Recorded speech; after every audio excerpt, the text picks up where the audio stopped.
Good evening everybody. Hopefully सब लोग अच्छे ही होंगे, but be on time next time. चलिए हम लोग करते हैं थोड़ा सा रिवीजन पहले का, कुछ रिवीजन हो जाएगा। अभी तक हम लोग क्या क्या पढ़ चुके हैं फोर्स एंड प्रेशर के अंदर, वो भी मैं आप लोगों को एक बार रिवाइज कर देता हूं, है ना। सो रिवीजन में स्टार्ट करते हैं बेसिक फ्रॉम। जो पहला दिन हम लोग पढ़े थे वो क्या पढ़े थे, अबाउट फोर्स पढ़े थे। फोर्स का डिफिनीशन हम लोग पढ़ लिए थे, है ना। और फोर्स का डेफिनेशन क्या था, it is push and pull. Push and pull is called force. Push किसको कहते हैं, जब किसी ऑब्जेक्ट को अपने से दूर फेंकते हैं, दूर भेजते हैं, तब हम लोग इसको कहते हैं पुश। और जब अपने तरफ खींचते हैं दैट इज कॉल्ड एज पुल। तो फोर्स का मतलब सिंपल वर्ड में कहा जाए तो वो होता है पुश एंड पुल, ठीक है। किसी भी ऑब्जेक्ट के ऊपर जब हम लोग फोर्स लगाते हैं तो उसके वजह से बहुत सारा उसमें इफेक्ट प्रोड्यूस हो जाता है। In the terms of effect, force को हम लोगों ने डिफाइन किया था, that is, force is that physical cause. Revision है, थोड़ा मैं फास्ट बताने वाला हूं, सो आप लोगों को पहले से पता है, बस सिर्फ ये रिवाइज करते रहे। So force is that physical cause which change a state of motion,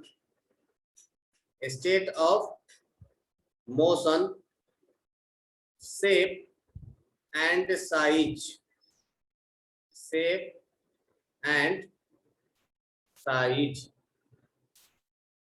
ठीक है। तो फोर्स क्या है, force is that physical cause which change a state of motion, shape and size and tends to change। tends का मतलब मैंने बताया था, क्या होता है tends का मतलब, अदिति tends का मतलब क्या होता है, अनम्यूट करके बोलिए।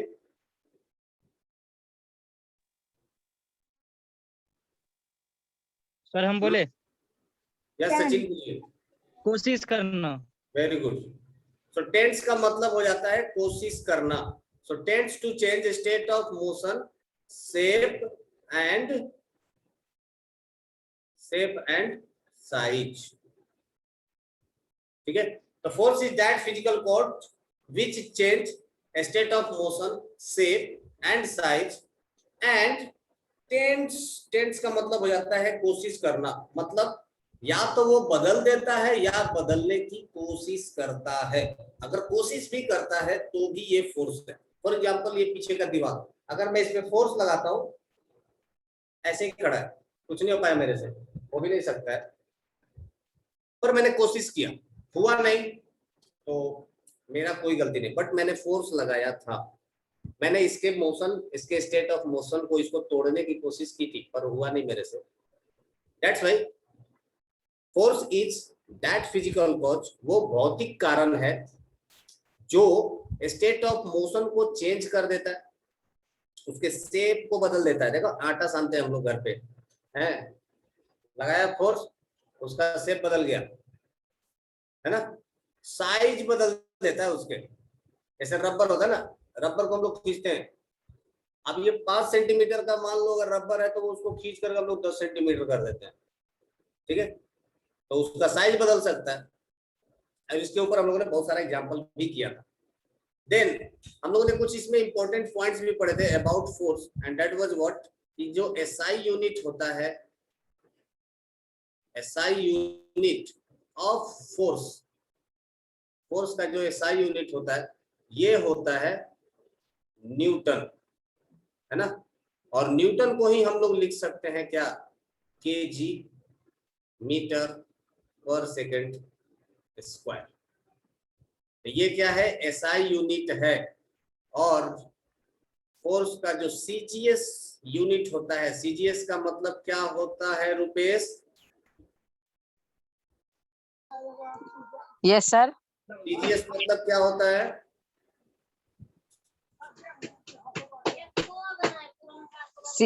सीजीएस यूनिट, शिवम, सीजीएस का मतलब क्या होता है? सर हम बोले हाँ रुको सचिन, रुको, पहले शिवम को बोल देने दो। सर नहीं पता है। हाँ बताओ Sachin. Centimetre gram second. Very good. ये मैंने बताया था कि जो होता है एक एसआई यूनिट होता है जिसको हम लोग एमकेएस भी कहते हैं। एमकेएस का मतलब metre kg second. Kg second. CGS का मतलब सेंटीमीटर, जी का मतलब ग्राम, इसका मतलब सेकेंड। ठीक है रुपेश, अनम्यूट करो तो फिर म्यूट कर दिया करो। डाइन इज इक्वल टू, देखो अब डाइन में क्या हो जाएगा, मैंने बताया कि जहां पर ग्राम केजी है वहां पर क्या लिख देंगे, ग्राम। तो केजी की जगह पर यहां पर क्या आ जाएगा, ग्राम। जहां मीटर था उसकी जगह पर क्या आ गया, सेंटीमीटर। तो यहाँ पर क्या लिख देंगे, सेंटीमीटर। और जहां पर सेकंड था वहां पर सेकंड ही रह गया, सेकंड में कोई बदलाव नहीं। तो ये हो गया सेकंड स्क्वायर।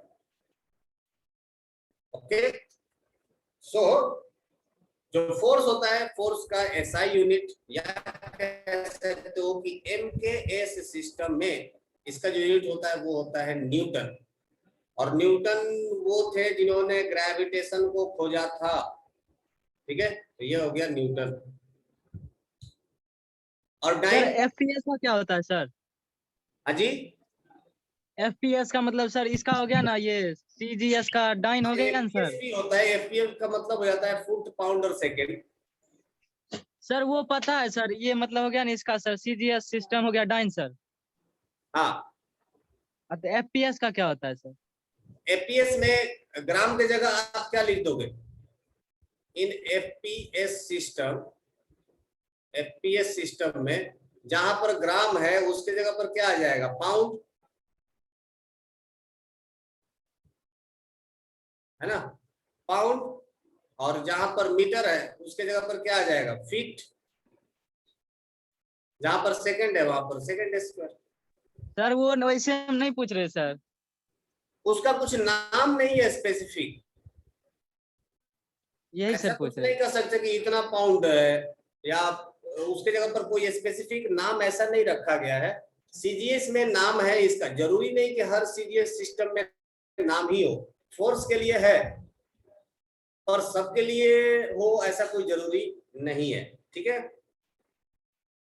तो फोर्स का नाम जो फोर्स में होता है उसको हम लोग बोलते हैं टाइम। फोर्स के लिए सीजीएस सिस्टम में जो नाम है उसको हम लोग डाइन बोल देते हैं या लोग बोलते हैं। और इसमें एक कन्वर्जन भी हम लोगों ने पढ़ा था, वो क्या था कि 1 न्यूटन के बराबर 1,00,000 डाइन होती है। ठीक है, 1 न्यूटन 1,00,000 डाइन के बराबर थे।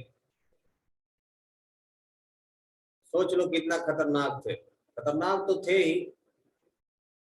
आज न्यूटन है कि तुम लोग पढ़ रहे हो, न्यूटन नहीं होते तो भैंस चराते चुपचाप है।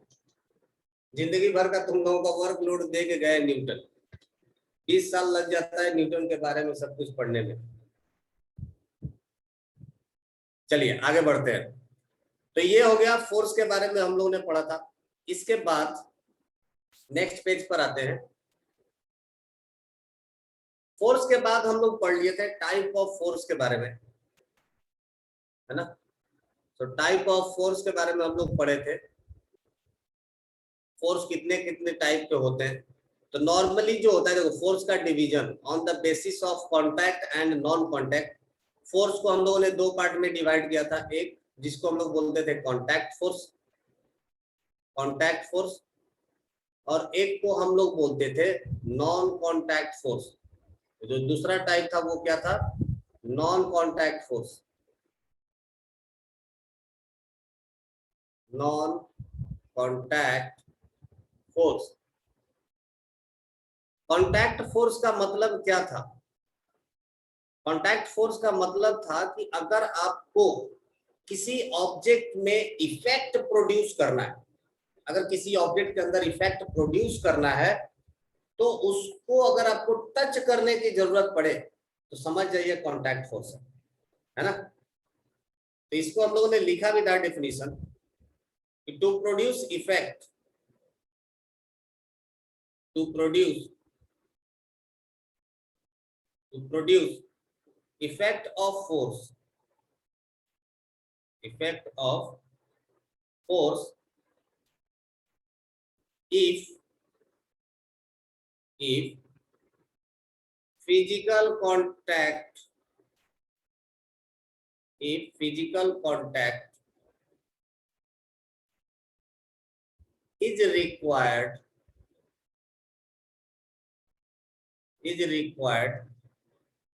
between the objects,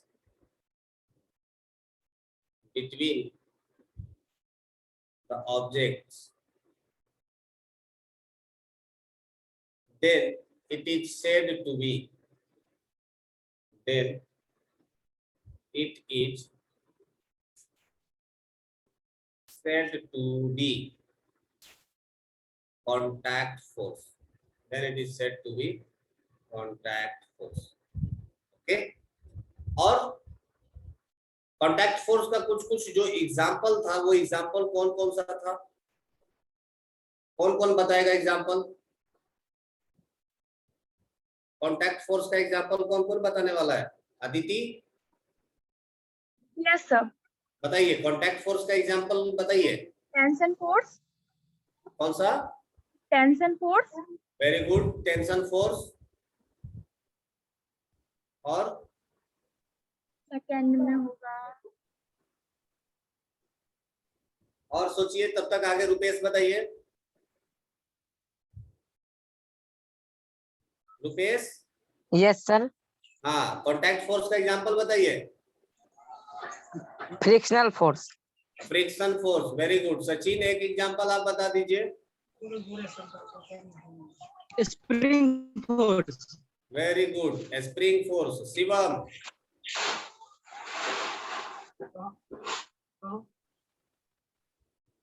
Shivam yes sir. एक एग्जांपल बताइए। सर एक हाँ, muscular force. Muscular force, yes.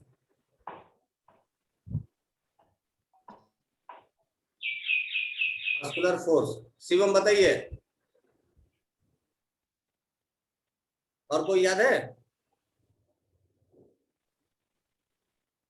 Spring हो गया। Normal force. हाँ Aditi, normal force. Normal force, very good. Normal force. चलिए, तो ऐसे ये कुछ एग्जाम्पल हो गए कांटेक्ट फोर्स के। नॉन कांटेक्ट फोर्स में क्या होता है, जहां पर इफेक्ट को प्रोड्यूस करने के लिए आपको किसी भी तरह के कांटेक्ट की जरूरत नहीं है, यहां पर इफेक्ट विदाउट कांटेक्ट प्रोड्यूस हो जाता है। ठीक है, सो नॉन कांटेक्ट फोर्स में हम लोग क्या बोलेंगे? To produce effect,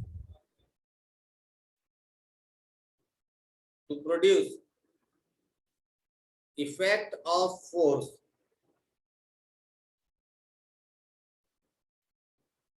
effect of force, we need not to contact, we need not to contact the body, contact the body,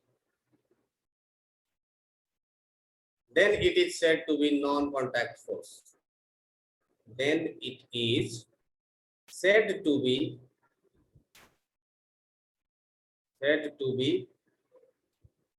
non-contact force, non-contact force। ठीक है, यस सर। जैसे चलते चलते ऐसे डाइन मार दिया, वो गिर गया, तो उसको हम लोग क्या बोलेंगे? Non contact force. हाँ, एग्जाम्पल बताइए नॉन कांटेक्ट फोर्स का।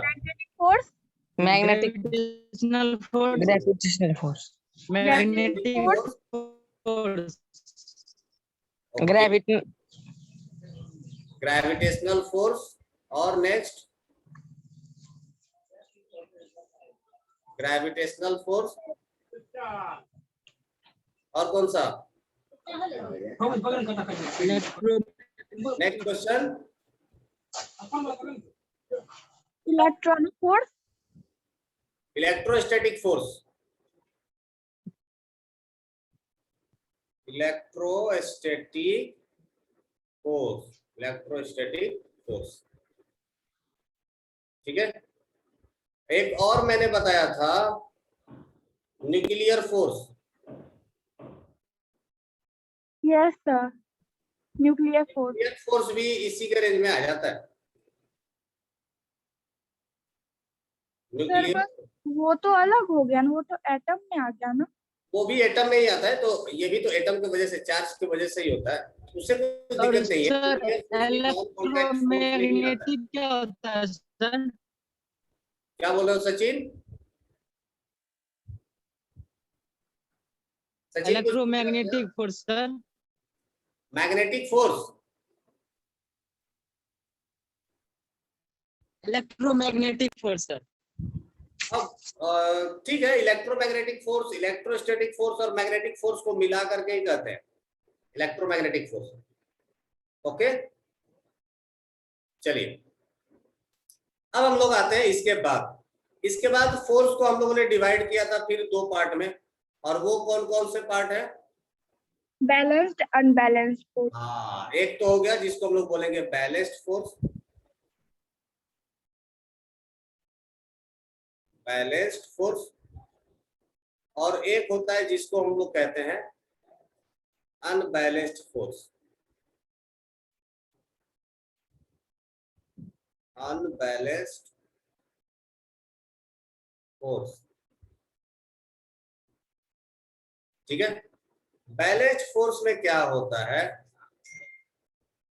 जिसके ऊपर नेट फोर्स 0 होता है उसको हम लोग बोलते हैं balanced force. if net force is 0, if net force is 0, then it is called balanced force. Called balanced force. ठीक है.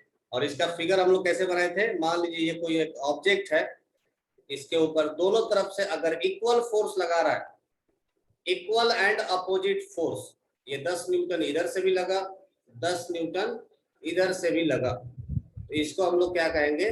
This will be in the category of balanced force. This is balanced force, है ना.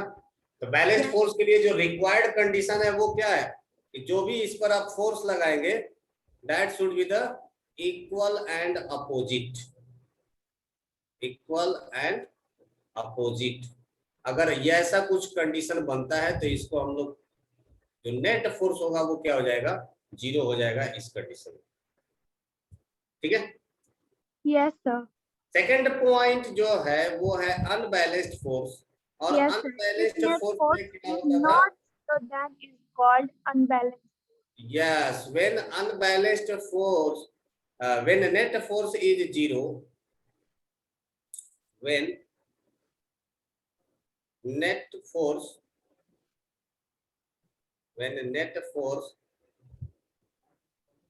is not 0,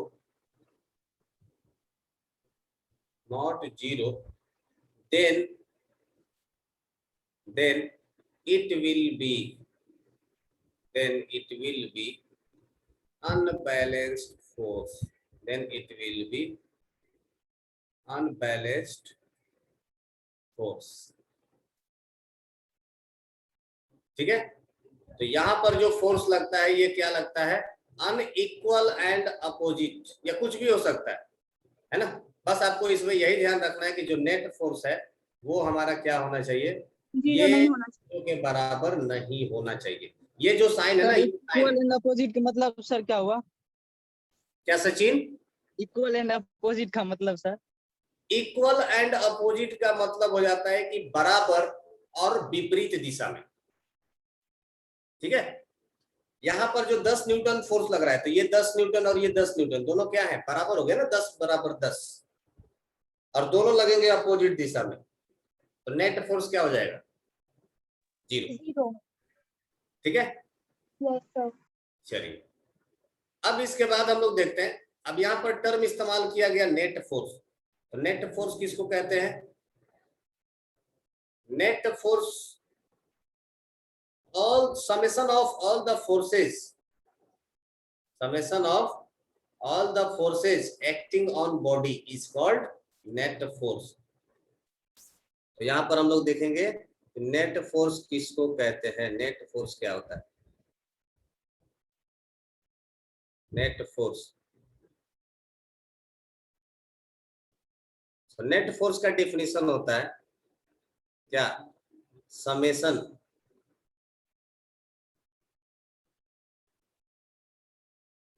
of all the forces, summation of all the forces acting on a body, acting on a body, on a body is called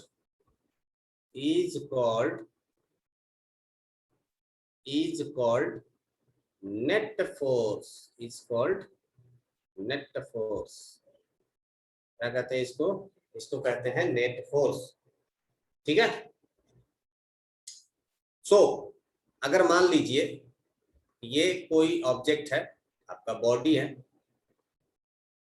block है, कुछ भी कह सकते हैं, मान लीजिए ऐसा कुछ ब्लॉक रखा गया, इसके ऊपर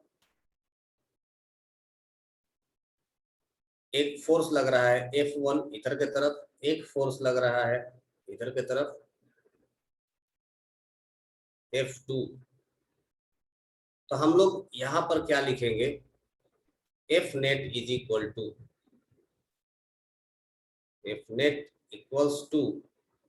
F1 माइनस F2।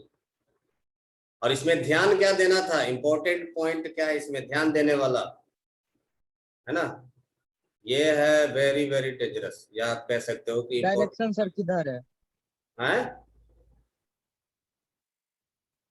ये इंपॉर्टेंट पॉइंट है। ये क्या कहता है कि सर ये अगर क्या बना फोर्सेस, रहे हैं, डेंजरस बना रहे हैं साइन, हाँ जी, डेंजरस का साइन बना रहे हैं ये। हाँ ये है बंगाली बाबा, इससे पता चलता है कि डेंजर है। डेंजर में आपको ध्यान क्या रखना है, ये इंपॉर्टेंट चीज है, याद रखने के लिए आपको बनाया है कि जब फोर्सेज अपोजिट डायरेक्शन में होगा, when force acting on body, when force acting on a body, when force acting on a body is opposite in direction, opposite in direction, then it will subtract। Aditi video on है,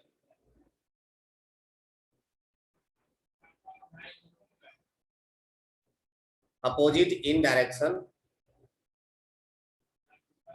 then it will subtract, ये घट जाएगा, इसको minus कर दिया जाएगा, इसको subtract किया जाएगा। तो जब दो फोर्सेज अपोजिट डायरेक्शन में लगेंगे, इसको क्या करेंगे, सब्ट्रैक्ट कर देंगे, है ना। और जब दो फोर्स एक ही डायरेक्शन में लगेंगे तो इसको क्या कर देंगे, ऐड कर देंगे, है ना। जब दो फोर्सेज एक ही डायरेक्शन में लगेंगे तो इन दोनों को ऐड कर दिया जाएगा, F1 और F2, है ना। तो यहाँ पर जो नेट फोर्स लगेगा F net is equal to इस ये हो जाएगा F1 प्लस F2। और इस पर हम लोगों ने बहुत सारा न्यूमेरिकल किया है, मुझे लगता है कि आप लोगों को ये अच्छे से आ गया होगा F1 और F2 नेट फोर्स कैसे कैलकुलेट करते हैं, है ना। Yes. है ना। तो यहाँ पर आपको नोट क्या है कि अगर दोनों फोर्स एक ही डायरेक्शन में लग रहा है, दो क्या जितने भी फोर्स हैं ये सब, if forces acting along same direction,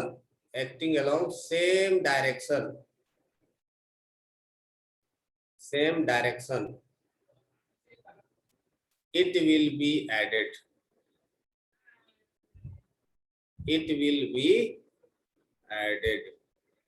इन सबको जोड़ दिया जाएगा।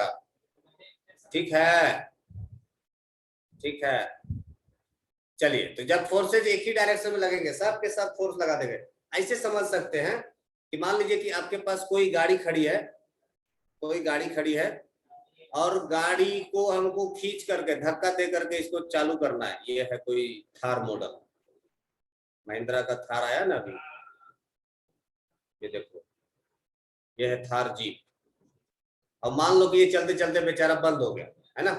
तो यहाँ पर क्या करते हैं, एक रस्सी बांध देते हैं हम लोग, और रस्सी लेकर के सबके हाथों में थमा देते हैं कि खींचो अब इसको।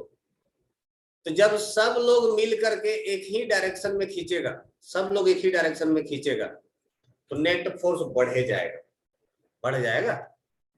तो वही चीज है कि जब फोर्स एक ही डायरेक्शन में लग रहा होगा, in the same direction it will be added, ये सब के सब क्या हो जाएंगे, जुट जाएंगे। लेकिन मान लीजिए कि एक नालायक निकला उसमें से, बोला कि नहीं हम इधर से नहीं खींचेंगे, हम पीछे के डायरेक्शन में ये वाला रस्सी से खींचेंगे। 5 लोगों को फोड़ लिया अपने में, बोला कि चलो हम लोग पीछे से खींचते हैं। तो ये लोग कुछ इधर खींच रहा है, ये लोग कुछ इधर खींच रहा है पीछे की तरफ। तो जो अपोजिट डायरेक्शन में होगा वो क्या हो जाएगा, ये सब्ट्रैक्ट हो जाएगा, F1 माइनस F2 हो जाएगा। किसके लिए, अपोजिट डायरेक्शन। आई होप कि आपको समझ में आ गया होगा, समझ में तो पहले से भी आ गया था।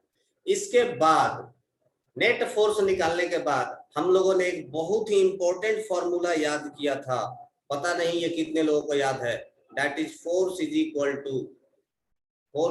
टू, ये भी कौन सा वाला force, net force is equal to mass गुना मास इनटू एक्सेलरेशन।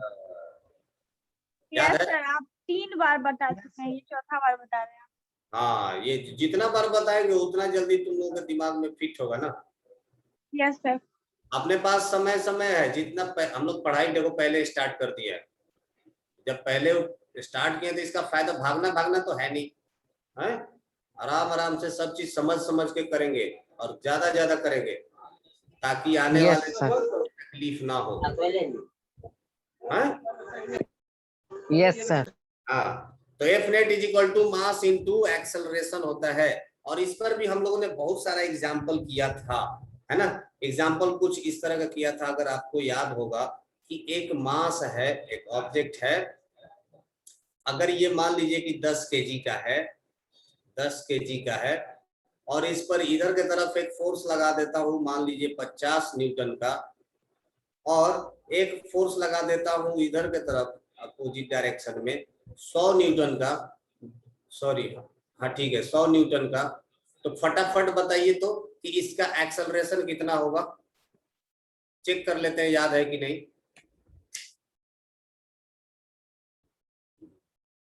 आपका समय स्टार्ट होता है अब।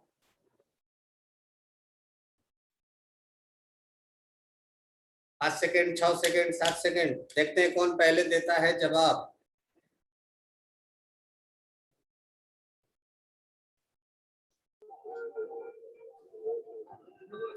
शिवम, सचिन, रुपेश, अदिति, ऋषभ आज नींद में है। बताइए क्या होगा इसका आंसर? वाह, भूल गया सर। अरे बाप रे, रुपेशवा क्या कर दिया? एक्सेलरेशन पूछे हैं, एक्सेलरेशन। बत एक्सेलरेशन बताइए।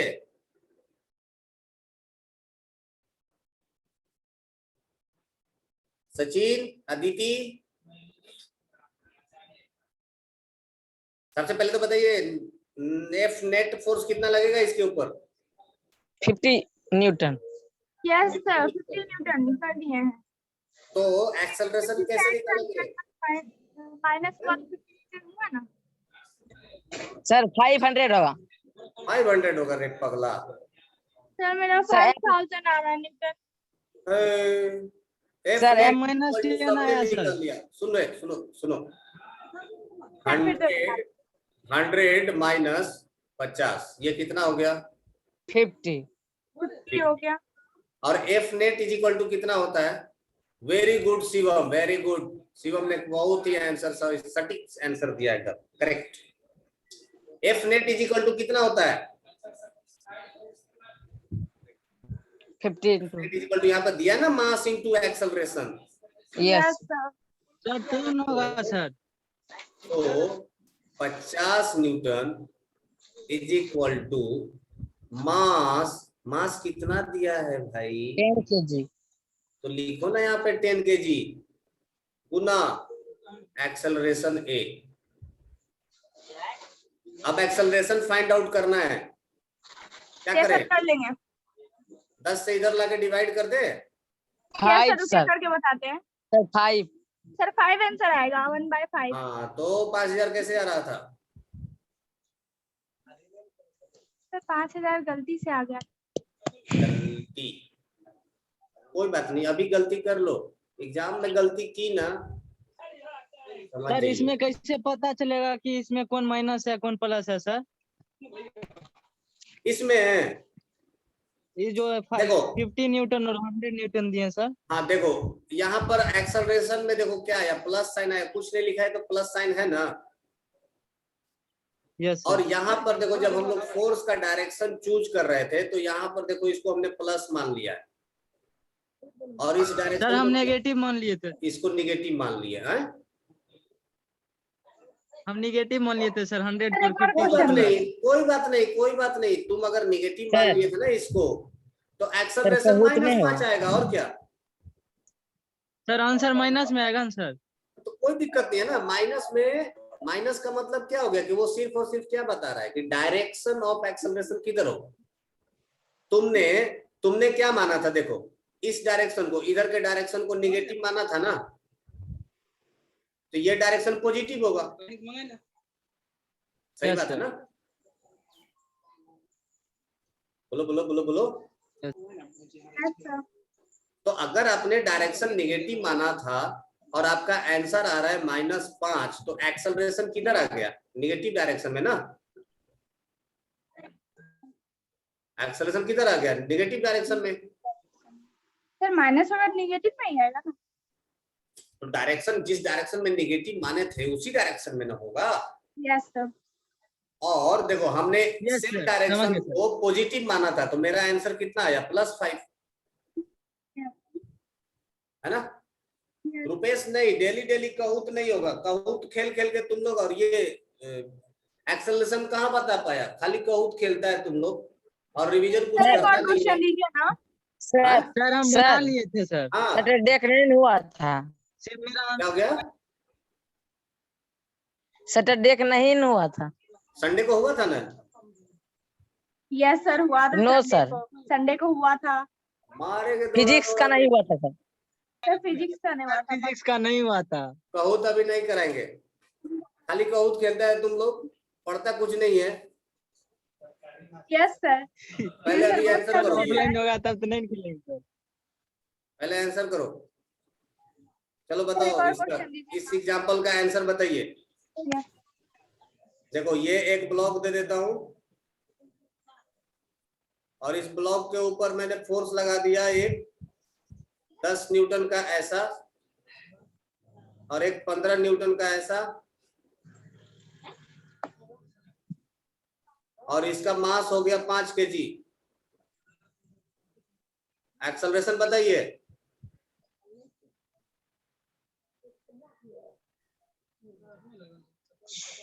बताइए एक्सेलरेशन। बताते हैं, रुकिए 10। सर 5। हाँ ठीक है। यस सर, आ रहा है। कितना है Aditi? Sir 5। Very good Sachin, पर बोलना नहीं था ना, आंसर तो लिख कर दिया तुम लोग पहले ही। सर रुपेश भी पहले बोल दिया। रुपेश, सर सबका तो सेम ही है, फिर बोलने ना बोलने क्या ही है। हाँ बोलना नहीं था। शिवम आ गया ना 5? Yes sir. नेट फोर्स आ गया कितना? 25 न्यूटन। मास दिया कितना? 5 5 kg। 5 kg तो एक्सेलरेशन कितना हो जाएगा? नेट फोर्स एफ नेट = 5 बटा 5, बोले तो मास। 5 5 21 तो ये हो जाएगा 25 25 बटा 5 is equal to 5 metre per second square. हो गया। सर सर नेटवर्क प्रॉब्लम हो रहा है आपका। क्या कि तुम लोगों का, मेरा या तुम लोगों का? पता नहीं, रुक रुक के आवाज आ रहा है। तुम लोगों को भी आवाज कट कट के आ रहा है क्या? Cut no cut sir. के रुक रुक के आ रहा है, ना नहीं, तुम्हारा नेटवर्क गड़बड़ है फिर अदिति। हमको लग रहा है। चलो कल अगला सर भी क्वेश्चन क्रिस्टोफर करते हैं। बोला था हम टावर पर चढ़ने जाएंगे। कोई बात नहीं, टावर पे नहीं चढ़ो, वो इधर बताओ। सर हाँ यही सब क्वेश्चन सर कहूँ तो हम दीजिए।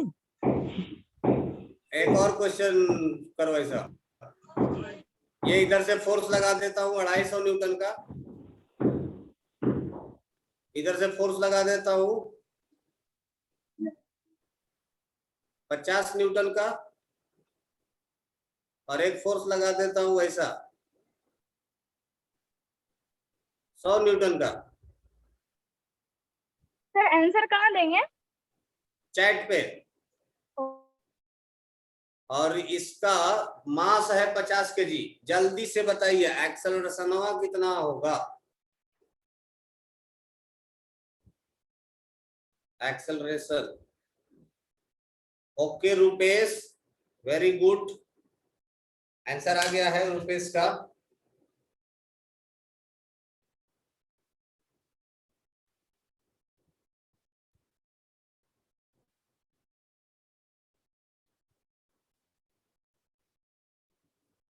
Very good Shivam.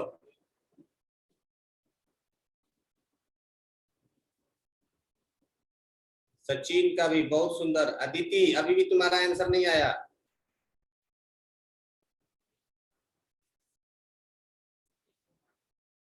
सर आ अदिति गया मैं। बोलो बोलो कितना आ रहा है?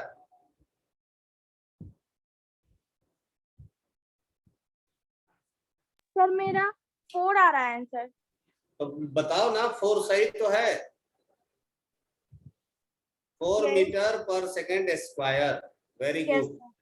फटाफट कर देते हैं। कैसे किया था? Acceleration is equal to F net बटा में मास, और एफ नेट हो जाएगा कितना? 250 प्लस 50 300। 300 में से 100 घटा देंगे तो बच जाएगा 200। 200। 200 बटा में मास हो गया 50 चौका 200, 4 metre per second square. Very good. Sir. चलिए, तो कुल मिला जुला करके ये तुम लोगों को आ गया है कि एफ नेट हम लोग निकालते कैसे हैं। एक्सेलरेशन भी हम लोग निकाल चुके हैं, और ये बहुत बड़ी बात है, एक्सेलरेशन तुम्हारे बैच के बच्चे नहीं निकालते हैं। अपने दोस्तों से पूछ लेना, नहीं आएगा। चलिए, तो ये हो गया हम लोग एफ के नेट। बुक में नहीं है क्या ये हाँ? चैप्टर? क्या? ये हम लोग के बुक में नहीं है चैप्टर क्या? क्यों, तुम्हारे पास बुक है ना? Yes sir. देख लेना उसमें है क्या क्या। पढ़े हमारा? अभी तो हम फर्स्ट चैप्टर सेकंड नहीं है। चलिए हम लोग अगले पेज पर आते हैं। इसके बाद देखिए, एफ नेट पढ़ने के बाद हम लोग क्या पढ़ लिए थे? हम लोग पढ़ रहे थे कि on the basis of balancing, है ना, न्यूटन ने कुछ नियम बनाया था। नेट फोर्स के आधार पर न्यूटन ने कुछ नियम बनाया था। उसमें से न्यूटन ने 3 नियम बताए। जिसको कहा गया था बहुत ही प्राउडली और बहुत ही फेमस, ये तो हमेशा आपको याद रखना है। अगर नहीं याद रखा ना तो समझ लो कि ये बेइज्जती है एकदम, क्योंकि ये ना चलते फिरते रिक्शा वालों को भी याद रहता है और रिक्शा वाले क्या फट चीज से सर? पूछ लेते हैं। हैं? ये क्या बना रहे हैं आप? ये खतरा का काम। इसको कहते हैं danger sign. Danger sign sir, ऐसा नहीं होता है। डेंजर साइन ऐसा नहीं देखी हो? देखी तो हूँ, मगर आप बस जैसा बनाए थे, हाथी का मुंह लग रहा था। ट्रांसफार्मर पर लगा रहता है ऐसा, ये सर देखे हैं, घर में भी हुआ। है ना? Yes. सर ये लग रहा आपको है हमेशा गिटार याद बना रखना रहे है। सर। हैं? क्या तो बोल रहा है? तो ये बहुत ही इंपॉर्टेंट है, और वो क्या है? Newton's law of motion. Newton's law of motion, ठीक है। न्यूटन ने इस नेट फोर्स के आधार पर 3 नियम बनाए थे, पहला, दूसरा और तीसरा। पहला, दूसरा, 3 नियम था तो पहला, दूसरा, तीसरा ही होगा ना। तो 3 नियम बनाए थे न्यूटन ने। उसमें से पहला लॉ आप लोगों को मैंने बताया था। पहला लॉ क्या कहता है? इफ बोले इफ सर, हाँ बोलो।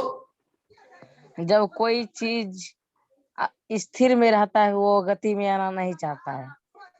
हाँ, गति में आना नहीं चाहता है, और जो गति में है वो स्थिर होना नहीं वो चाहता। अस्थिर नहीं वो होना चाहता है। अस्थिर रेस्ट नहीं में नहीं होना आना चाहता चाहता, है, और अपना डायरेक्शन भी बदलना नहीं चाहता है। नहीं नहीं चाहता है। चाहता है। आलस के हाँ, कारण। Very good. ये कब होता है?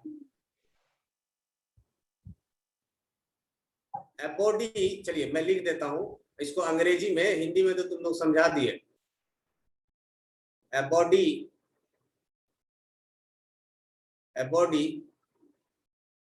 tries to, या ट्राइज हटाइए, छोड़िए, डायरेक्ट लिखते हैं।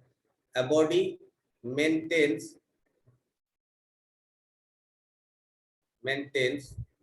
its state of motion, maintains its state of motion unless and until। unless sir आप मतलब यहाँ पे जो स्टेट लिख रहे हैं उसका मतलब सर, क्या जी? यहाँ पर जो सर आप स्टेट लिख रहे हैं ना उसका मीनिंग सर क्या होता है? स्टेट ऑफ मोशन का मतलब, सर स्टेट का यहाँ जो आप मीनिंग लिख रहे हैं उसका देखो स्टेट को अलग मत पढ़िए, स्टेट ऑफ मोशन ये कंबाइंड वर्ड है।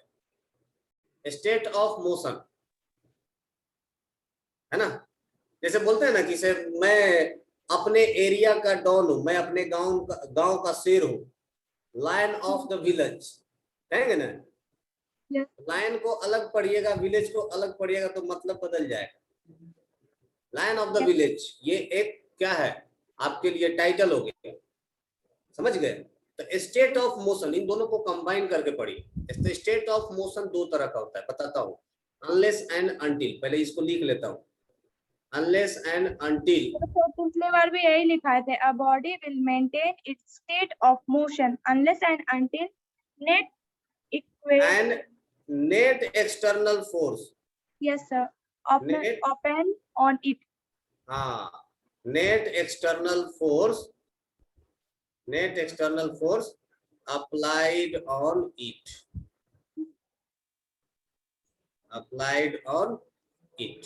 जब तक कि इसके ऊपर कोई एक्सटर्नल फोर्स नहीं लगता है तब तक हम लोग इसको कहते हैं कि ये अपना स्टेट ऑफ मोशन बनाए रखेगा। अब बात आ गई कि स्टेट ऑफ मोशन किसको कहते हैं। स्टेट ऑफ मोशन के लिए भी मैंने बताया था, नोट कर लीजिए। स्टेट ऑफ मोशन का मतलब हो जाता है, state of motion that means body या तो आप रेस्ट में रहेगा या मोशन। मोशन। ठीक है, तो स्टेट ऑफ मोशन दो तरह का होगा, एक रेस्ट और दूसरा हो जाएगा मोशन। मतलब क्या हो गया, अगर इसी को हम लोग कहें शुद्ध हिंदी भाषा में कि एक वस्तु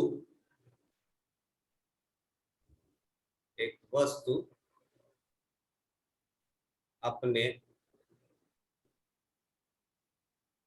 स्थिति को बनाए रखता है। देखो हमको हिंदी आता नहीं ज्यादा, इसलिए मैं लिख रहा हूं। एक वस्तु अपने स्थिति को बनाए रखता है जब तक कि इस पर कोई बनाए रखता है जब तक ये देखो, अनलेस और अनटिल का मतलब हो जाता है क्या, जब तक। सर दोनों का मतलब एक ही होता है।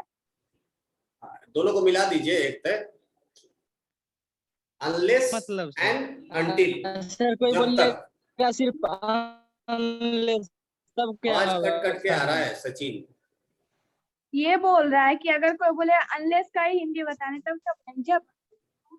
क्या अगर कोई ये बोले कि सिर्फ अनलेस का ही हिंदी बताना तो हम लोग क्या बोलेंगे, जब कि तक। अन्य का मतलब अनलेस का। यस सर, अनलेस का, अगर सिर्फ अनलेस का हिंदी बताने बोलेगा तब क्या हाँ बोलेंगे, हाँ जब हाँ, या तक। अब अनलेस का खोजना पड़ेगा मुझे, अनलेस से क्या होता है। अनलेस एंड अनटिल, ये तो बातचीत में निकल गया कि जब तक। इतना हिंदी कौन ढूंढता है, भावनाओं को समझिए। अनलेस और अनटिल का मतलब जब तक हो गया, है ना। तुम खोज Yes, लेना, तुम्हारे पास डिक्शनरी है ना ऑक्सफोर्ड का, खोजना उसमें अनलेस का मतलब क्या है। सो एक वस्तु अरे अपनी स्थिति हिंदी को बनाए पढ़ेंगे रखता आ है जाएगा। जब तक उस पर बाह्य एक बल नहीं लगे। हाँ एक नेट, नेट का क्या लिखेंगे, जो भी होगा। नेट का सर सर हाँ, बिना लिखे बाह्य बल ना लगे। जब तक अनबैलेंस्ड, अरे यहाँ पे ये भी ऐड कर देना, unless and until N unbalanced net force. Unbalanced जरूरी है, unbalanced net external force applied on it. तो जब तक उस पर एक अनबैलेंस्ड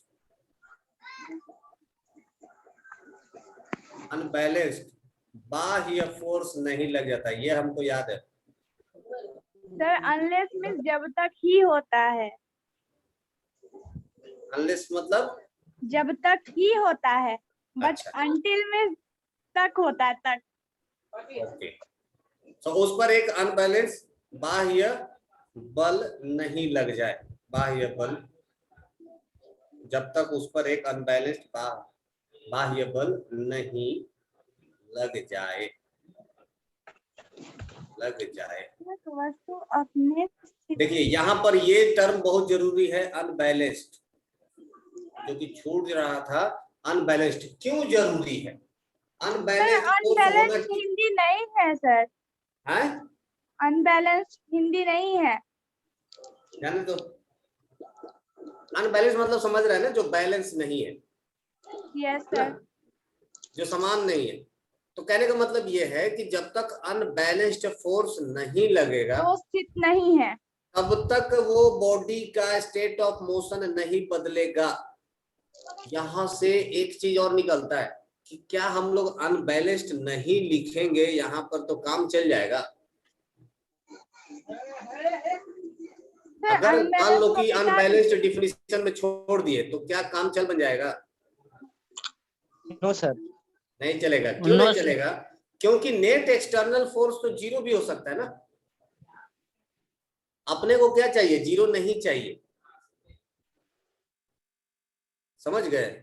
अगर किसी ऑब्जेक्ट के ऊपर नेट एक्सटर्नल फोर्स जीरो है तो वैसे भी उसका स्टेट ऑफ मोशन चेंज नहीं होगा।